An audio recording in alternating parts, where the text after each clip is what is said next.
बिस्मिल्लाहिर्रहमानिर्रहीम।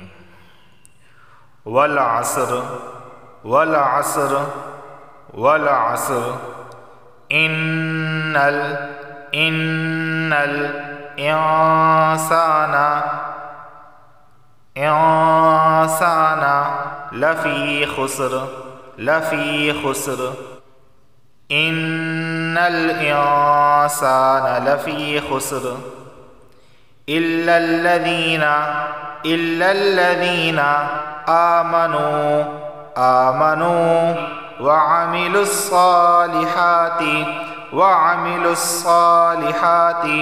व तवासौ बिलहक़्क़ व तवासौ बिलहक़्क़ व तवासौ बिस्सब्र व तवासौ बिस्सब्र व तवासौ बिस्सब्र।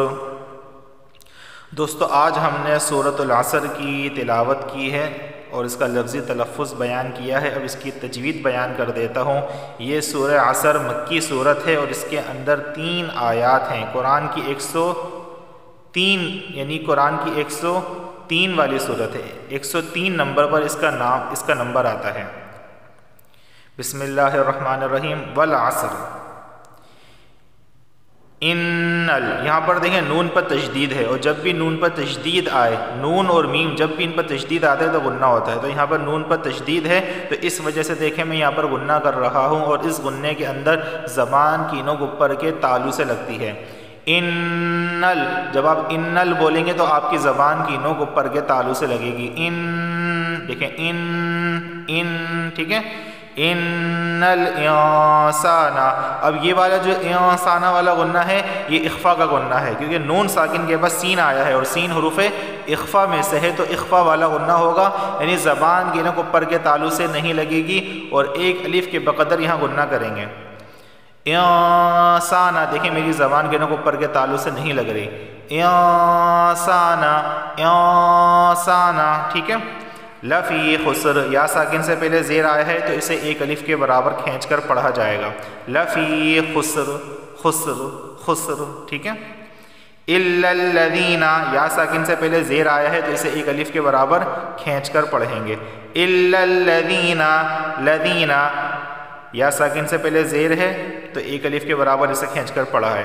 आमनू, हमज़ा खड़ा ज़बर आ, एक अलिफ के बराबर इसे खींच कर पढ़ा जाएगा। नून वाव पेश नू, इसे भी एक अलिफ के बराबर खींच कर पढ़ा जाएगा क्योंकि वाव साकिन से पहले पेश है। वामिलुस्सालिहाति, सा और हा दोनों पे खड़ा ज़बर लगा है, इसे एक अलिफ के बराबर खींच कर पढ़ा जाएगा। व तवासौ बिलहक़्क़, हक़ को यहाँ पर देखें क़ाफ़ हुरूफ़ क़लक़ला में से है तो जब यहाँ पर वक़फ़ करेंगे तो आवाज़ मखरज से टकराएगी। बिलहक़्क़ हक़ हक़, ठीक है, मखरज से टकराएगी। व तवासौ बिस्सब्र, सब्र सब्र सब्र, ठीक है, सब्र। यहाँ भी क्या है, क़लक़ला है, बा हुरूफ़ क़लक़ला 5 है, बा जीम दाल क़ाफ़ तो, तो ये बा हुरूफ़ क़लक़ला है, जब इसके ऊपर सुकून आ जाए तो आवाज़ मखरज से टकराएगी। तो ये आज सूरह असर का लफ्ज़ी तलफ़्फ़ुज़ मैंने आपको बयान कर दिया है। अब मैं इस आयत का तलफ़्फ़ुज़ और तर्जमा बयान कर देता हूँ, लफ्ज़ी तर्जमा और इसकी तफ़सीर मुख्तसरन बयान कर देता हूँ ताकि आप सब लोगों के लिए समझना इंतहाई आसान हो। अब देखें,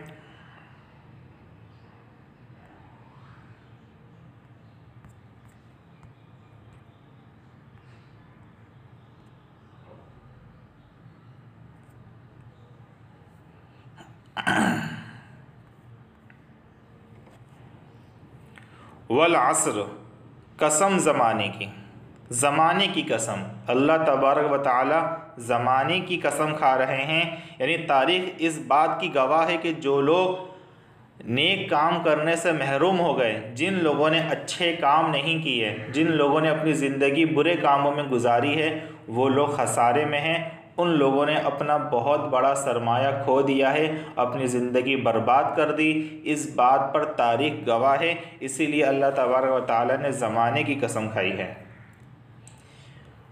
इन्नल इंसान लफ़ी खुस्र, ठीक है, कि इन्ना माने बेशक, अल इंसान इंसान को कहते हैं, लफ़ी खुस्र खसारे में, कि इंसान जो है वो खसारे में है। कि अगर इंसान अल्लाह के बताए हुए तरीक़े के मुताबिक ज़िंदगी नहीं गुजारेगा। हर कौम पर अल्लाह ने पैगंबर, अंबिया, रसूल भेजे हैं ताकि वो उनको बता सकें कि अल्लाह ताला आपसे क्या चाहते हैं। तो अल्लाह ताला की रज़ामंदी को देखते हुए इंसान जब अपनी ज़िंदगी नहीं गुजारता तो वो इंसान खसारे में है। तो इंसान को चाहिए कि अल्लाह की इताअत और फरमाबरदारी करता रहे ताकि उसका रब उससे राज़ी रहे। अब यहाँ पर क्या है, इसका तर्जमा देख लें। इंसान दर हकीकत बड़े घाटे में है, इंसान दर हकीकत बड़े घाटे में है। अब देखें, इल्लल्लज़ीना आमनू व अमिलुस्सालिहाति व तवासौ बिल हक़्क़ि व तवासौ बिस्सब्र, के इल्ला माने सिवाय, इंसान खसारे में है सिवाय उन लोगों के, अल्लज़ीना आमनू जो ईमान लाए, जो अल्लाह ताला पर ईमान लाए, पैगंबर पर ईमान लाए, कुरान पर ईमान लाए, व अमिलुस्सालिहात और उन्होंने अमल किए, नेक अमल किए, अच्छे काम किए, अल्लाह की रज़ा वाले काम किए, व तवासौ बिल हक़ और एक दूसरे को वसीयत की, हक़ की, यानी एक दूसरे को नसीहत की, हक़ बात की, भलाई की, अच्छी बात की नसीहत की, व तवासौ और वसीयत की, बिस्सब्र सब्र की, यानी सब्र की नसीहत की और हक़ बात की नसीहत की। इसका बामुहावरा तर्जमा देख लें आप, सिवाय उन लोगों के जो ईमान लाए और नेक अमल करें और एक दूसरे को हक़ बात की नसीहत करें और एक दूसरे को सब्र की नसीहत करें। तो दोस्तों, इस आयत करीमा से पता चलता है कि ख़ुद का नेक हो जाना काफ़ी नहीं, बल्कि अपने आस पास जितने भी लोग हैं, चाहे रिश्तेदार हों, गैर रिश्तेदार हों, जितने भी लोग हैं उन सब के लिए फ़िक्रमंद होना चाहिए, उन सब को नसीहत करनी चाहिए, हक़ बात की, लोगों को दीन की दावत देनी चाहिए, उनको अल्लाह से ताल्लुक़ जोड़ना, उनका अल्लाह से ताल्लुक़ को जोड़ना चाहिए।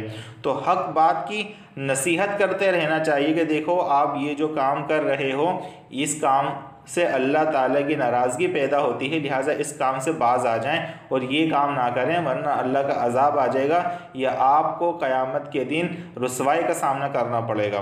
तो एक दूसरे को हक़ बात की नसीहत करते हैं कि नमाज़ पढ़ें, ज़कात अदा करें, अच्छे काम करें, वालिदैन की इताअत और फरमाबरदारी करें। और दूसरी चीज़ क्या है, और एक दूसरे को सब्र की नसीहत करें, यानी सब्र की भी नसीहत एक दूसरे को करें। सब्र क्या चीज़ है? सब्र ये है कि इंसान के ऊपर अगर कोई आजमाइश आ जाए तो उस पर वो अल्लाह की तकदीर को समझते हुए सब्र कर ले, गिले शिकवे ना करें कि हाय मेरे साथ ये क्यों हो गया, हाय ये क्यों हो गया। भाई जो होता है अल्लाह के हुक्म से होता है और उसके पीछे एक बहुत बड़ी हिकमत होती है, उसके पीछे एक बहुत बड़ी हिकमत होती है। तो इंसान को बहुत सारी नाजायज़ ख्वाहिशात को पूरा करने का भी दिल चाहता है, तो उस सूरत में भी अगर इंसान सब्र करेगा तो वो लोग इसमें शामिल हैं कि खसारे में वो लोग नहीं हैं जो एक दूसरे को नसीहत करते हैं हक़ बात की और एक दूसरे को नसीहत करते हैं सब्र की।